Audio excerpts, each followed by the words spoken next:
Welcome back to episode 4. I've been told that I'm not very exciting, so I'm going to try to excite things, make things sound better, move my hands around a lot, and be more animated. Maybe I might get more attention. So first thing on the list to talk about, how messed up my budget is. I really didn't take time to sit down and think last time I talked about my budget. I did pay all my bills right away as soon as I got the money and said I was going to hold on to that $200 in my account. Well, that just didn't work. I did not calculate food, groceries, and the fact that I still haven't quit vaping yet. So let's just go down the list of my bills and what I've spent in the last 2 weeks. This is the part that I'm pretty sure is going to be boring and I can't make it exciting. Who the hell wants to talk about how much money they've spent instead of talking about how much money they have, right? So here we go. Cell phone, $329.46. RBC Visa, $351.75. Spotify, $13. Truck payment, $756.99. Groceries came out to $246.83. Nicotine came out to about $100 in this 2 week period. Mortgage came out as well at $11.26. Then this mortgage insurance I actually need to cancel. This was $32 that I did not need to spend. I have other insurance for my house that would cover my mortgage already, so it's just a pointless charge that I need to call and cancel. But apparently it's not from TD and it's not from RBC, and those are my two banks. So I don't know who to even call. So this is going to be a fun one to track down. I'm actually going to call my RBC bank and see if there's a phone number attached to this bill to see if I can track down who the hell's even charging me so I can cancel. And then I managed to throw on $100 onto my Amazon Visa as well. Fuel came out to $229.94, so pretty much $230 just to make it to work. I have not gone anywhere else other than to work and home. Alright, so that's that. And that left me with a remainder of negative $7 in my account. Yeah. The worst part is that negative $7, I got charged a $45 NFS fee because one of my tenants was a day late on paying me their rent, and I didn't have enough money to cover the mortgage on my own. So because I was $7 short, they charged me $45. I would have been fine with a negative account of $7. That would have been okay with me. Apparently it's not okay with the bank, though. They rather steal $45 rather than just letting me be negative $7. Well, I called the bank, got that reversed. I'm still kind of annoyed about that whole situation because we're talking a matter of hours. I was not able to pay. Not a matter of days, a matter of hours I wasn't able to pay. So that's done, dealt with. And yeah, negative $7, so it is what it is. Everything got paid though. I'm actually only owing my gas bill $409. That is the only outstanding bill that is backdated. Everything else will be upcoming bills. So I am slowly crawling out of this hole, and then I can actually, once the bills are paid and caught up, then I can actually start to work towards making things a little bit easier on myself by paying down my Visa debts. I did get my $65 tax return as well. I almost forgot to mention that. And that tax return just got slapped right onto my RBC Visa. What else do I have on my list for you? So my job. I mentioned I work seasonally. It's coming to an end.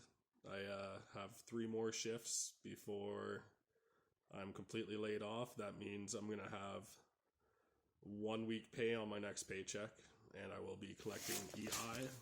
So this budget is, I did just get my paycheck, but I don't really want to use my paycheck. It came out to $1,660, and that was for 96 hours. Now, I don't plan on making a budget for this. I actually plan on holding on to as much as this as I can, only buying groceries, whatever else I'm going to need over the next few weeks, because I won't have another paycheck until probably end of April, early May. So I got to make this money last as long as I possibly can. So like I said, I'm not going to make a budget, and I will start paying bills once the EI checks come in.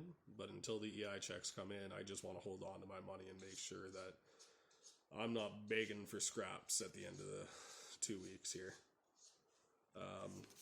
So that is my plan for that budget right now. The whole $1,600, I got to stretch to the end of April, and it's only the 7th. We'll see how that goes.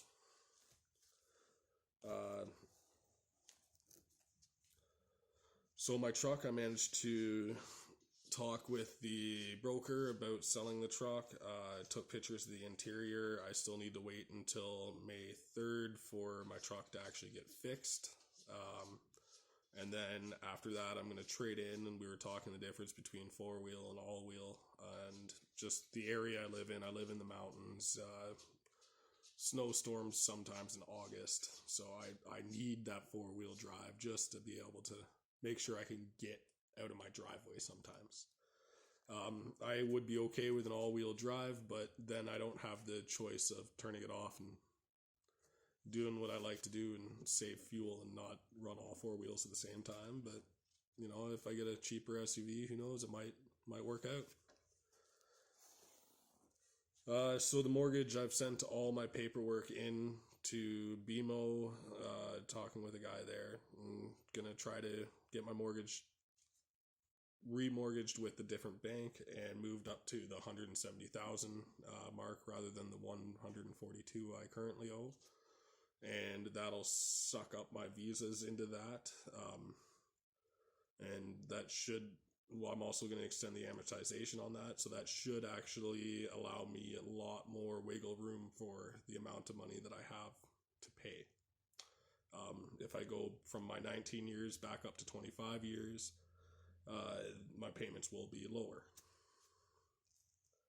All right.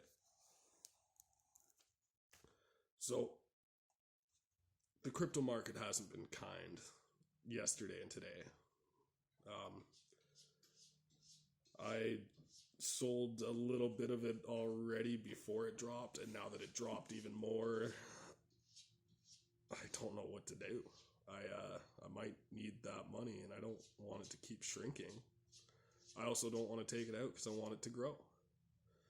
I do have a plan for this money. The problem is there's not enough money there to make this plan come to fruition. So what do you guys think? Should I sell? Should I hold?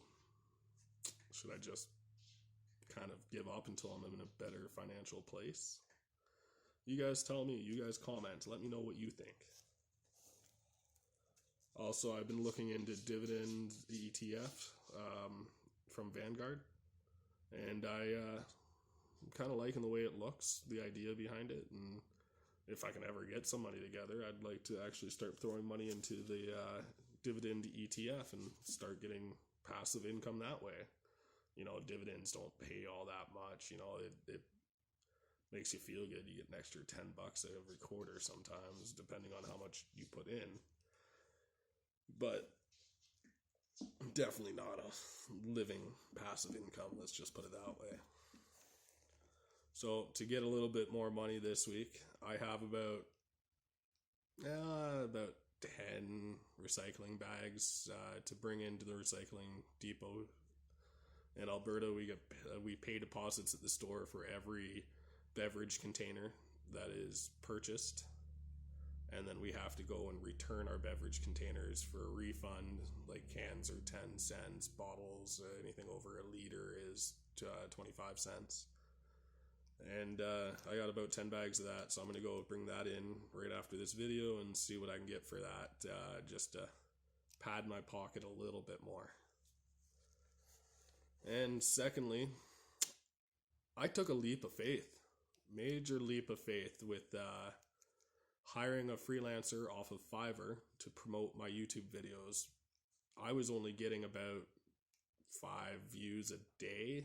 I even started introducing quotes of the day, just trying to get more videos, more content out there to start getting seen more and more advertisements. Well, this YouTube promoter, I'll pay that $10 again. I went from 47 subscribers up to 308 within a 24-hour period. I also went from, I think it was 420-ish views, above 12,000 views in a 24-hour period. And this only cost me $10. Well, $10 American, convert it to Canada, it was like 16 after the service charges and everything. So for $16, I got a quarter of the way to the monetization for YouTube that I desperately want and need. So, in a couple weeks, I might pay another $16. I might even pay another $16 for this video. We'll see how that goes, but I'm very impressed and very happy with the work that she has done. Or he. I don't know. Just YouTube promoter is the title, and I'm okay with that. Don't need to know who you are. You did your job, and it worked. All right. So that's about the updates that I have for you. And yeah, like I said, I don't really want to put too much of a budget in. I just want to hoard my money. I will have to pay that gas bill because it's the only outstanding bill. Everything else is upcoming. So if I'm like 15, 20 days late on a bill, it doesn't show up on my credit report, which is a little bit better, and we'll just go on the fly. I'm still waiting on my $2,700 to come in from my tax return, and if that $2,700 comes in, then I'm just going to flat out pay off all my bills and throw all that money, remainder of the money, onto a Visa. And that way, the Visa can be my temporary emergency fund until I start bringing in EI. All right, well, thanks for listening to me, and hopefully you enjoyed it. Once I do get monetized, you might even enjoy it a little bit more. I'll actually buy, a microphone and a laptop and do a little screen switch over and, show you my PowerPoints and my presentations and actually be able to show you rather than just speak to you. Right now, this might as well be a podcast. All right. Thanks, guys. Have a good day.